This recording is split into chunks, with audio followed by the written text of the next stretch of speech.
It is now my pleasure to introduce our president, Steve Haft, to introduce our speaker. Steve is the Senior Vice President of HR for Roberto. He's served on the Board of Directors for the last 4 years, and he serves on the Workforce Development Committee and the Government Affairs Committee. Please help me welcome Steve Haft. Good afternoon. It's my pleasure today to introduce King County Assessor John Wilson.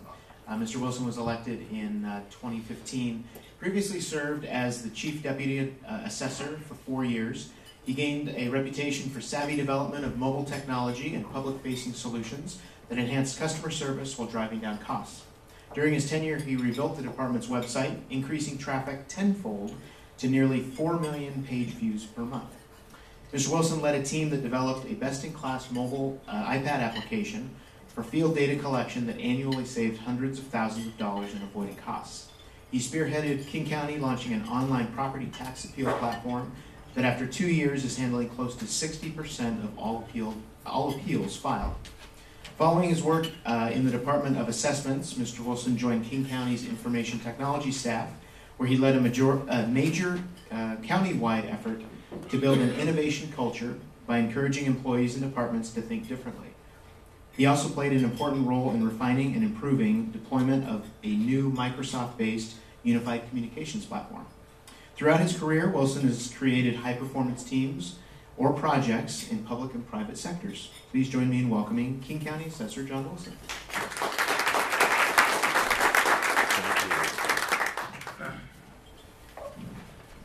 Well, pardon me if I hobble a little bit. I am here with you today. I'm excited about being here, but I got a nasty bout of cellulitis, which is anything but fun. But it's gotten me to be best friends with the folks at Kaiser Permanente, so that's a good thing, sort of. But what I thought I'd do is talk a little bit today about what we're up to, and then leave plenty of time for you to ask questions. These days, I feel a little bit like the Paul Revere of property taxes, going from community to community, going, the taxes are coming, oh my God, they're here! And as you know, we hit you all with a wallop this time around. The countywide average was about 17%. And I'll show you some numbers here for Kent and other communities and that. But the fact is we are blessed with an economy that's booming, but a time where we also need to be cautious. Last year, we put $511 billion, a new record, almost $500 billion, or more than $500 billion, of assessed value. In terms of new construction, over $10 billion, again, another record for King County, where we actually had projected that we would do about $7 billion.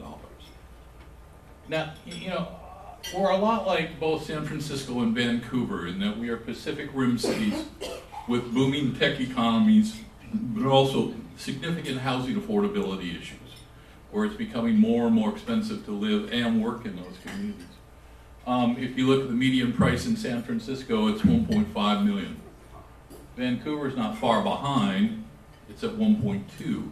And then the Seattle area, Seattle is at 770,000. Over the years from 16 to 17, the latest that we have, the average home in King County median average value went up $100,000, and we continue at a double-digit clip again. So, you know, what our job is in the Department of Assessments is we set values on roughly 700,000 parcels around King County. This restaurant, the houses you live in, commercial buildings. We also even keep value track now of publicly owned properties.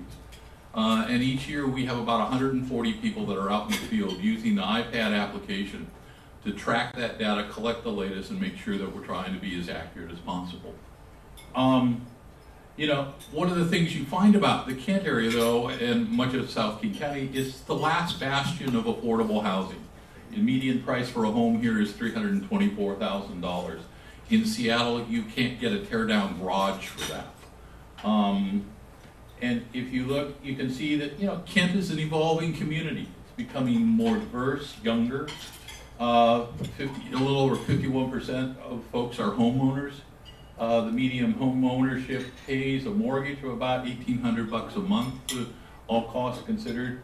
median rent is a little over $1,000. And yes, surprise, surprise, property taxes were going up. Over the previous 5 years, they went up 30%. And there are several reasons why. First, inadequate funding by the schools to treat public education truly as the state's paramount duty. We'll talk more about that in the so-called McCleary decision and the impact it's had on property tax values here in a moment. Another factor is that the 1% cap has created a structural deficit for local governments. So oftentimes what you're finding is governments are turning to levies, and we'll show you the example of what Seattle has done as kind of a warning of what you probably should not do.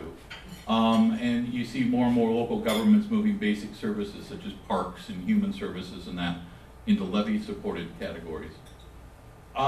We also had voters approve some big-ticket items. Sound Transit 3, a $56 billion, the largest municipally voted on public transportation project in the United States to date.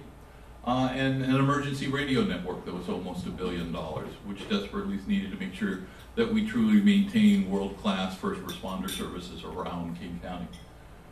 And then, you all know it, property values have rebounded from the depths of the recession of 2008 and 9. Every part of King County now is above that level of the previous pre-recessionary high. Now, this is an example of when we talk about shifting from general fund to levy. This is what's on the Seattle 2017 tax bill. And if you look, you'll see schools.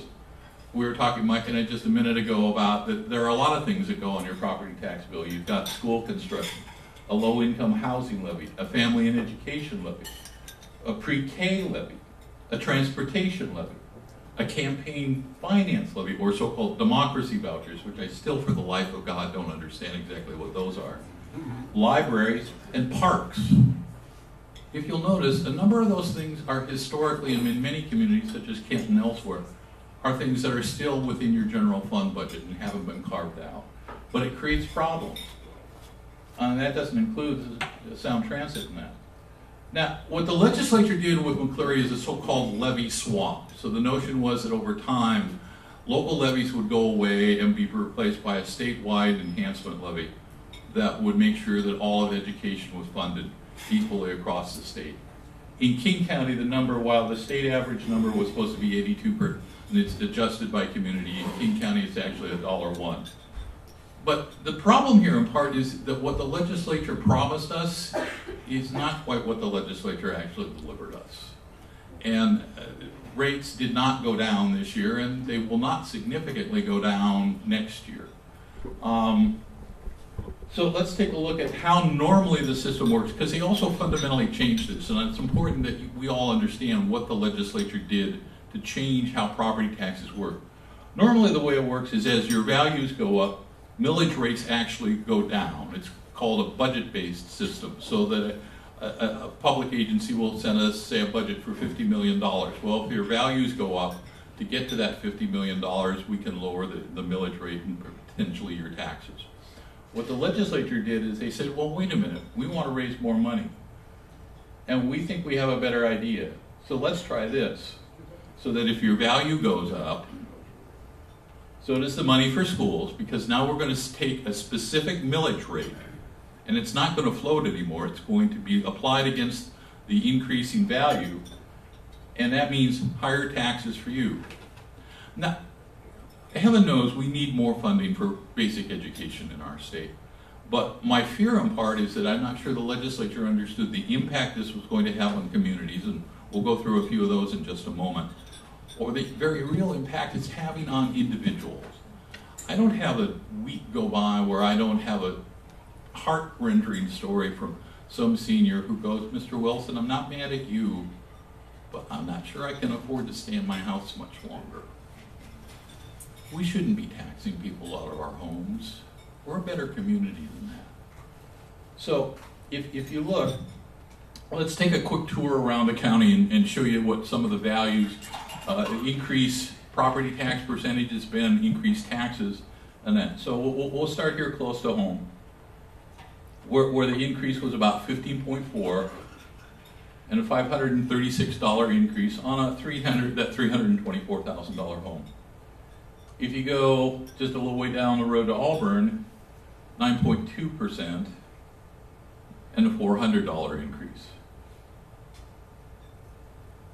Now you go over to Federal Way, we're looking at 10.5% and about $400. In Seattle, $597,000 home, 16.9%, that's roughly the percentage it was countywide, an increase of about $825. I know that firsthand because my wife reminded me today as we made our mortgage payment that the bank adjusted my mortgage payment and it didn't go upward. As I told my colleague Rose Dotson when we were coming down here, I guess you don't get an employee discount. Then you have like Mercer Island on a $1.2 million home, an 18% increase, or almost a little over $1,600. And then you have Bellevue, 21.5% roughly, $1,200 on a $791,000 home. Now, do any of you have friends or relatives in Carnation? Good, because they won't be there. Oh, you do? Oh. Clean, I really feel sorry for you. Because here's that number. Wow. 31.4%. $1,000 on a $379,000 home. Now, a lot of people say, John, how could that be? Well, part of it is twofold. One is each year under state law, we're required to visit a property once every 6 years. We scatter that so that we're not doing any just one area of the county at a time, that we do parts of the county every 6 years. When we do that, we adjust the fundamental land values, where we true those up to take into account market changes in that. But also part of what you've seen in Carnation, not unlike a lot of parts of the county, is a lot of folks that have come in, and some of them are, if you will, Microsoft millionaires and that, who decided, you know, I want not just a house, but land. And yeah, it may have been listed for $750,000, but I paid $1.2 million for it. And that helps to drive up the price. And then when you're a community like Carnation, unlike the community of Kent, where you don't have a lot of business, you don't have a lot of commercial, it drives that number up. But you can see that's a breathtaking number. Your reaction, by the way, was similar to the reaction I've gotten from every single audience that I share that number with. There are only 2 of them where somebody's actually gone into cardiac arrest. So, yeah. But if you look then, over the last 6 years, property taxes have gone up anywhere from 50 to 66%. And I would submit that's simply not sustainable. We can't keep on that path. If you look, where does the money come from? Well, it's state and local governments, and that we have, you know, 281 cities in the state, 39 counties, 1,700 special purpose districts. Now, if you look at by revenues, the state of Washington relies heavily on the sales tax for revenues, but it also has the business tax. You can see it gets a relatively small share of its income from the property tax. But then look at King County. King County, because of the way the Growth Management Act was written, and they never completed the financial component of the Growth Management Act, is overly reliant upon the property tax. And yet you can see elsewhere we get some sales tax, there's no B&O tax, there's some licenses, charges for services, intergovernmental payments. But again, we rely heavily upon the property tax. And part of the problem you have is the county has a built-in structural deficit. So that the services that we provide, such as jails, wastewater treatment, transportation, and that, while they are vital regional services, they are expensive regional services to provide. But generally speaking, our revenue doesn't keep pace with the cost of providing those services. So you end up with a structural deficit. Now, there are other problems too. Low-income seniors, for example, have not in the past been exempt from special levies. So we had a situation in Seattle where they passed a low-income affordable housing levy that would tax low-income seniors living in affordable housing. Now, that seems a little Robin Hood-ish in reverse. Property taxes are finite. They're both capped by the Constitution. And we can't always rely on voters to approve levies. A number of my good friends in Seattle tell me, John, don't be such a Debbie Downer and don't panic everybody. And I say, well, let me tell you a story. Back in 1997, I was working for a young man named Ron Sims as county executive, along with that fine young woman in the back of the room. And that election night, he won his first full term. And I was excited. We were all excited. And I went to Ron and I said, this is terrific. This is going to be great. This is terrific. He said, did you look at what happened to the countywide Medic 1 levy? I said, this is going to be great. No. He said, did you look at what happened to the Medic 1 levy? I finally looked. It failed. We voted no on Medic 1. Now, this is something I take personally. About 4 years ago, my brother-in-law was walking from his house down to the bank. He lived in Kirkland at the time. He fell to a massive heart attack.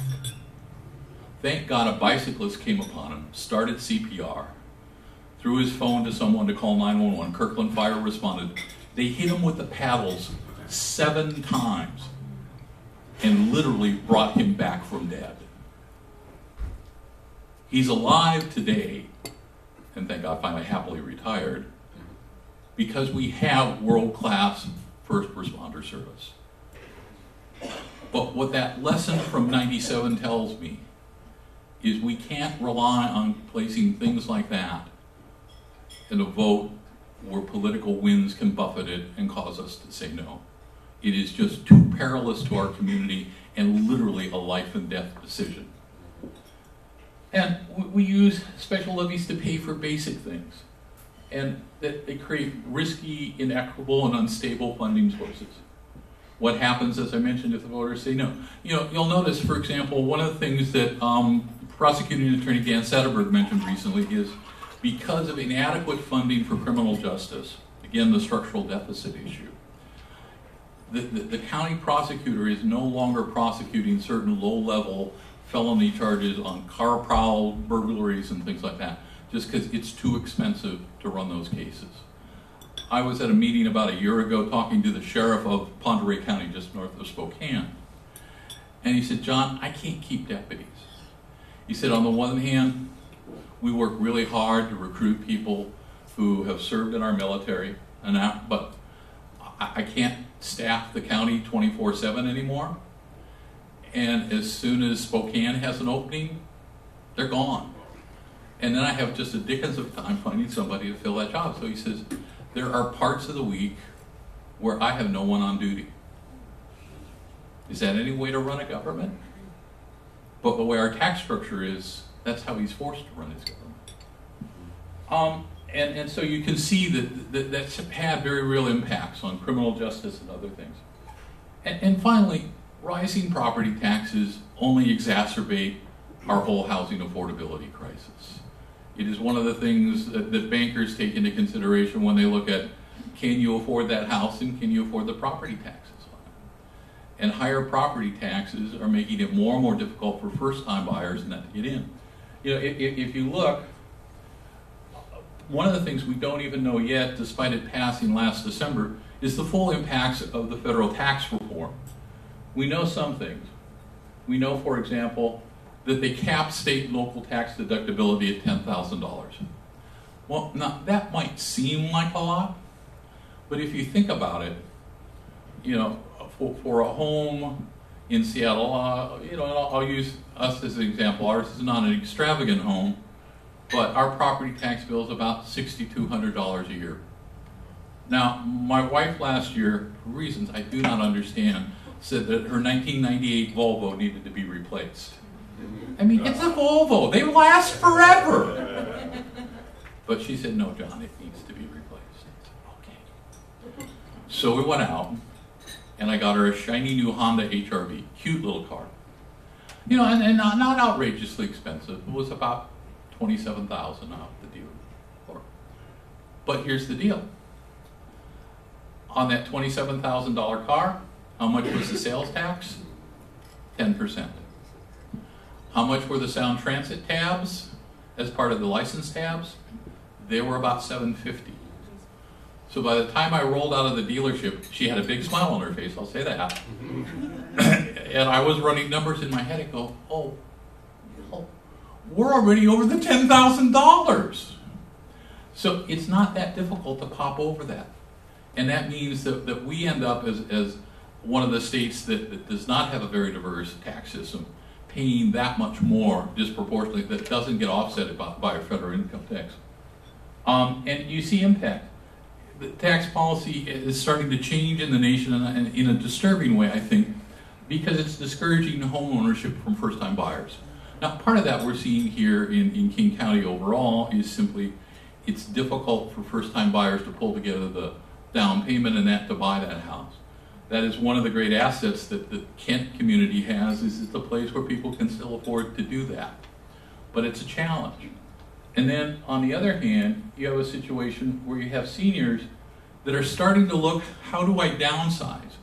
But the challenge is, can you afford to downsize? Because you become hostage to the equity you have in your house. You go, okay, I got all this equity, but if I sell it, can I stay anywhere near the community that I live in? Or am I going to have to say, I can't live in Kent anymore, I'm going to have to move to Lewis County or Skagit County or someplace like that. I see countless people in Seattle in particular who say, I'd like to sell, but I don't know what to do because I can't find anything in my neighborhood I can afford. And that's painful to watch people, because we all know as we get older, you do have that social safety web that you have of the doctor, the barber, the pharmacist, you know, all the little people, the church you belong to, and those things. And what we're doing is through tax policy, unfortunately, pulling people out of that and saying, sorry, but you don't belong here anymore. And again, to me, that's wrong. And so, you know, one of the great challenges is, what will this mean over the next couple of years for homeownership? Now, one of the potentials, which may be good news in some ways, is it may finally soften the real estate market a bit. Someone we were talking prior to lunch starting about, are we headed for a crash? Is the bubble going to burst? I honestly don't think it will, but we already see some signs that it's starting to slow down a little bit. Now, we're in the field right now setting 2018 values, and preliminary numbers already look like they're roughly somewhere in the neighborhood of 10 to 15% again this year. Now, that's lower. Last year, we were running 15 to 24%. Here's the dirty double-edged sword to this, though. Given how the legislature structured the McCleary funding, if housing values slow down, so does the revenue for schools. Then does the legislature come back and say, well, we've got to raise the rates even higher? And then what does that do to all of us? So it's a dilemma, but it speaks to the larger problem that we've got to do something. We have a tax system that is broken, that was never really designed. It has evolved over time and sort of, if you will, happened to us. And somehow we need to fix it. Now, I'm not coming to you today with, here's my 5-point plan to fix it. But Executive Constantine and I have started a discussion about how we start to build a statewide discussion on how do you finally get to modernize our tax system. You know, if you will, you see some cases where it clearly doesn't work anymore. For example, coming back to emergency services, we historically have funded 911 off of taxes on both your smartphone, but also on your landline. Okay, I have 4 kids. The eldest has a landline.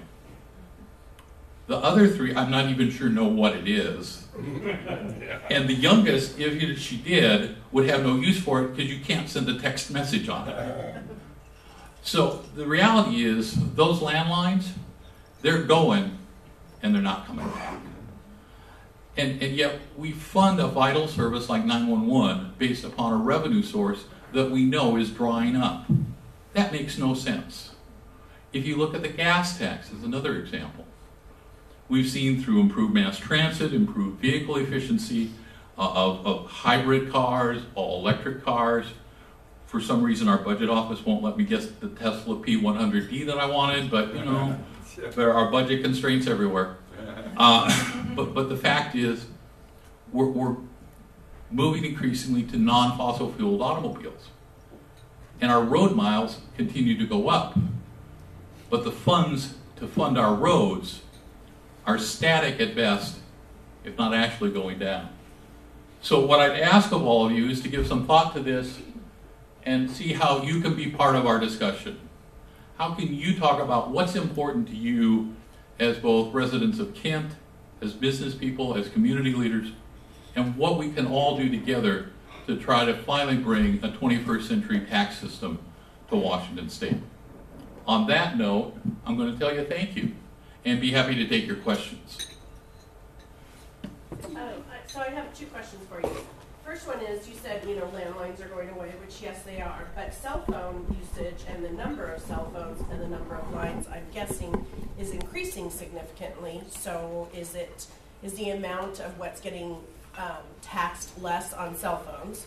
And then the other question I had is, so every 6 years you guys send somebody out there to look at the land, but how is that person licensed to know what that value is? I'm assuming you're not using Zillow, you're not using... Zillow actually uses us. Okay, so how is it, that person, are they an appraiser? Yes. Okay.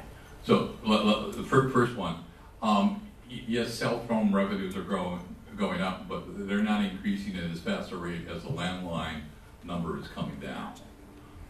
In terms of our staff are all required, the field appraising teams are all required to meet certain certification standards by the International Association of Assessing Officers. They take classes regularly. They have, similar to the continuing legal education, continuing education criteria that they have to meet in that. And I'm very proud of that. Actually, the department several times in a row has been named one of the outstanding assessment jurisdictions in the entire country. We are considered a model of assessment practices. So I got to tell you, I'm proud of my team. They know what they're doing, and they try to be as fair. Now, I will also tell you, they're human. And if we make a mistake, for God's sakes, let us know. And we'll do our very best to fix it. I had a case a couple of years ago where a fellow lived in Madison Park, and we had his house as a view property. Well, what we didn't recognize, because of the time gap between when we last been out to visit, is in his neighbor's yard was the little Douglas fir that had now become the huge Douglas fir. And there went the view. And when we went out and saw that, we said, you know what? You're right. You don't have a view anymore. Now, the flip side of that is we had some homeowners in West Seattle who determined that the trees were in their way and blocking their view. So they cut them all down in the dead of night. So we went out and reassessed their properties upward. Said, you now have a view. Congrats. Know what that means to your property? Your values are going up. So we try to keep a tab on that. Others. And you got a civil penalty too, by the way. Right. So, just to put a pitch in for the King County's seniors exemption program. Oh heavens, yes. And disabled vets. My mother-in-law, we had in this program for 10 years. At least kept her in the house 10 years easily. It's easy to do. And it's like 30% who are eligible. Right. So let me quick, and thanks for reminding me of that. And there's information on your tables about this. One of the things we can offer is some tax relief to seniors and vets. And right now it's a three-piece criteria of you have to be the owner-occupant, 61 and older, and have an annual household income of $40,000 or less. We're actually working this with the legislature next session to hopefully index that 40,000 number, because it's the same number across the entire state, even though the cost of housing varies dramatically. But I urge you, if you can, if you know someone, take the information in the envelope and put it in their hands. Rose has some more information with you. It is literally something that for a lot of folks has meant the difference of whether they can stay in their house or they find that they have to move out. So please take advantage of it. And then my question, John, is talk just a little bit about how the senior taxing districts and the junior taxing districts get figured out and then interact with each other. So there's what is still called the 590 cap, $5.90 per thousand. And within that are certain districts such as cities, the county, the state, that are senior taxing districts. And then there are other districts such as fire districts, water districts, and that are junior districts. there's a balancing act that goes on depending upon how much values have gone up and how much taxes and tax capacity have gone up, and that. When we were talking about this before lunch, you know, when values were dropping significantly, one of the things we found is we had what was called prorationing, where some of the junior taxing districts found they couldn't levy the full amount of what they had hoped to get, and they would have to reduce that. For example, here, frankly, Valley Medical Center is a junior taxing district, and we prorationed them 2 years ago by a little over $1.3 million, because we said, you're at your cap, you can't go any higher than that. So that creates a problem and a constant kind of challenge for those junior taxing districts. Where am I and how do I get in balance? Others, ma'am. So I've been to probably about 4 or 5 of these luncheons where people such as yourselves have talked about you know, taxes going up and sort of worst case scenarios and what does this money go toward. But one thing I don't ever hear from you guys are, here's what we're doing to combat that from an expense standpoint. And I think you might be able to get a little bit more support from people like us that would say, you know, hey, we understand these taxes are going up, but you guys are also combating expenses. Never once do I hear that you guys are trying to cut costs. So have I got news for you. Excellent. Let me give you some examples of what we have done. Okay, first of all, in the height of the recession, we gave up 18 salaried positions. Second, we were once on 2 floors of the building. I managed, Rose knows this all too well, by walking around. And I was walking on the 2 floors that we occupied in the downtown administration building. And I'd ask people, well, what are in those file cabinets? No. What about those file cabinets? I don't know. Well, when did you last use those file cabinets? 10, 12 years ago? Okay, why do we have these file cabinets here? Because we've always had them here. So we worked with the Secretary of State's office and did a massive document electronic retention program. We got rid of 523 file cabinets. We took our physical footprint from 2 floors down to 1 floor, cut our annual physical plant cost by $225,000 a year, and allowed the county to consolidate through other spaces and recapture that entire floor. That saved the county $3 million a year. Now wait, there's more. I noticed that the county has a lot of fleet vehicles, and we were having trouble trying to figure out how to staff with our folks that go out in the field fleets. And I asked Fleet Services, I said, well, what's the condition of those vehicles when you sell them? Well, we rotate them on a pretty strict schedule of 5 years. I go, okay, but what's the condition of them? Oh, they're fully maintained. And then I said, okay, I want to buy some. What? I want to buy some. That's not done, John. I mean, I said, oh, well, is there an ordinance that prevents it? No. So my first batch of purchases, I bought 5 vehicles, lightly used by King County, for $12,000 total, including a 5-year-old Prius that had less than 20,000 miles on it. The iPad that we developed, we did some calculations on the net savings of that in terms of increased productivity and time. It works out to basically allow us to do the work of an extra 8 to 10 people without adding those 8 to 10 people.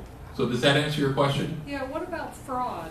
There seems to be a lot of people who are committing fraud on, you know, for government assistance. What is being done to combat that? So we've also worked on that. Okay. We have become much more aggressive with the senior exemption program of making sure you actually qualify and you're not running a scam on us.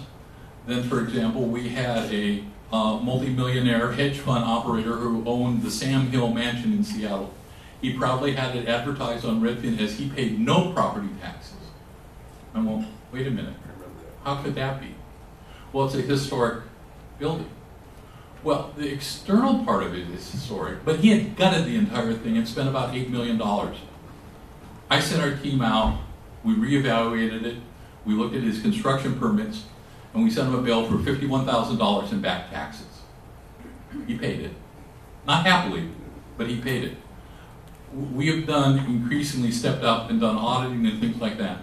One of the programs we launched in 2012 when I was deputy was for the first time an audit of personal property accounts, especially in the city of Seattle and that, to make sure that people were paying their fair share. So, look, I totally hear you and I totally agree with you. It has to be both. It's not one or the other.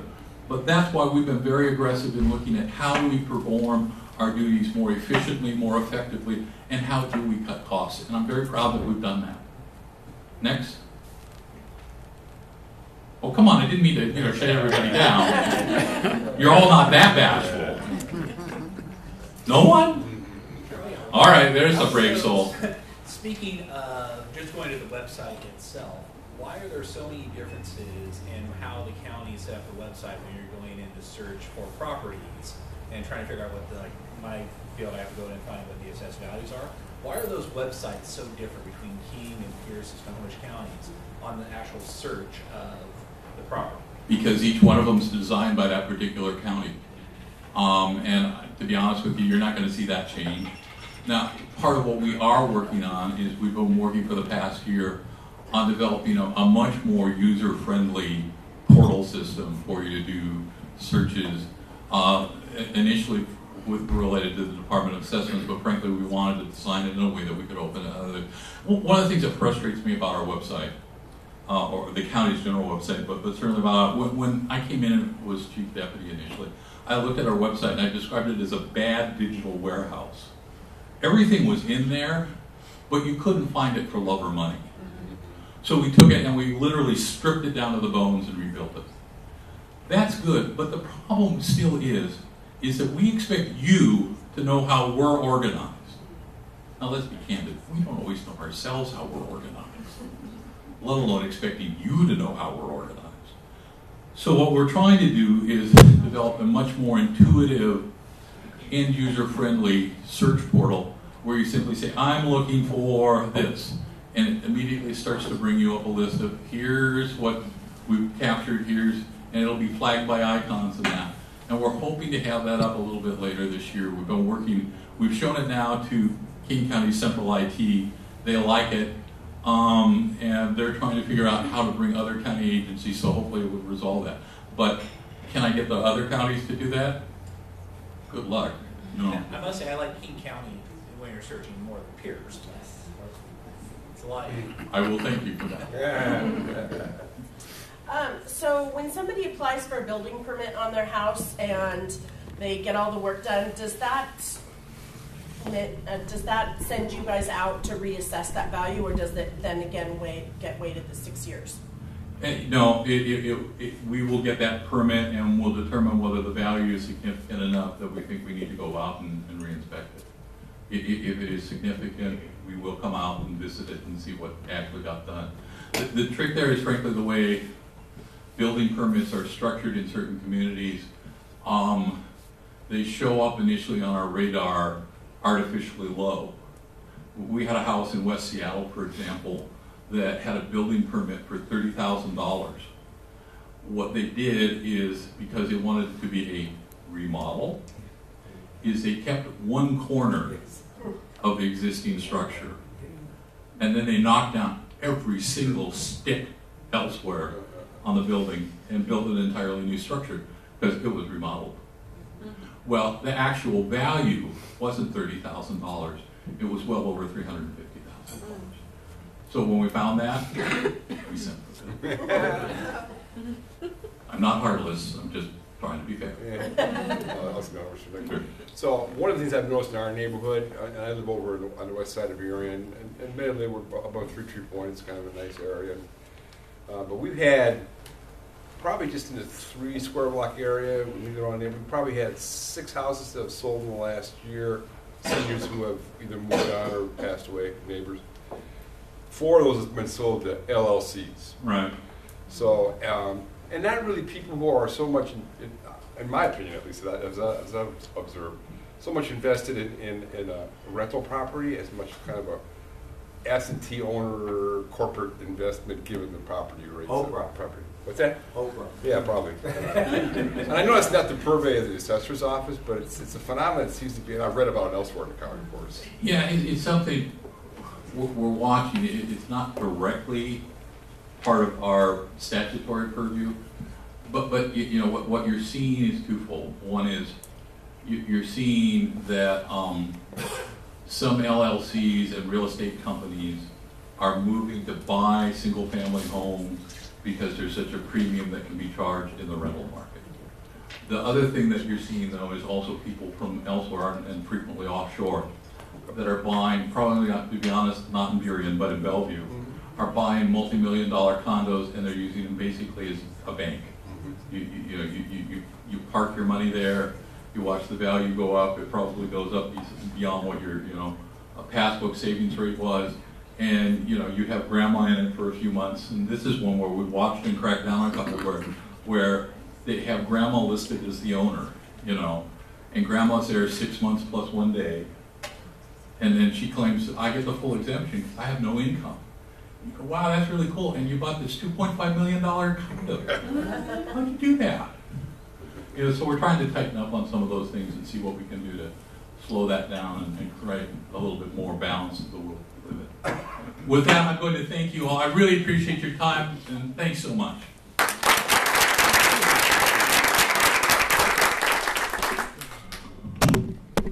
All right, I'd like to thank King County Assessor John Wilson for coming and talking to us. Thank you all for coming. A big thank you to Golden Steer for hosting us and for KSC Freight for sponsoring the luncheons. I wanted to update you on the gala. Thank you all for coming and supporting the gala. Our goal was to net about $54,000. We did net $64,000 thanks to all of your support.